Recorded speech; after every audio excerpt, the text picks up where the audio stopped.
This is simply a genius. With just 5 inconspicuous dead branches, after the guy's meticulous creative processing, the one that was completed by drawing the branches directly into a magical block, everyone was amazed when they saw it. The young man first cut the branches into small sections with the same degree of growth, arranged them neatly together, then applied the wooden bus to him on the wooden bus with a brush.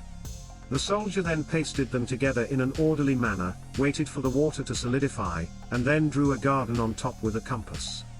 Then screw on Ross and simply fix it. When fixed to the lathe, the guy picked up the carving knife in his hand without hesitation and began the shaping process. To remove the bark from the surface layer first, you need to brush a layer of wooden bus, apply another square wooden board, then continue the polishing process. First, polish the outer layer into a circle and slowly shrink the bottom. What suggests a certain number of armed police? It's very difficult for carpentry craftspeople today. In order to create a satisfactory craft, they spent too much time and effort all day long only accompanied by sawdust. If at this point your phone still has the target craftsman in front of the store, you too would be very grateful.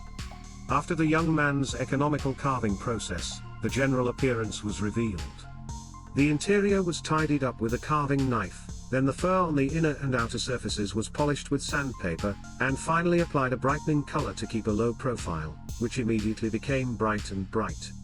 So what do you think is the effect of the finished product made by the young man using dead branches like this? If you ask your brother to talk about it, how much do you think he's worth? Do comment, and subscribe for more.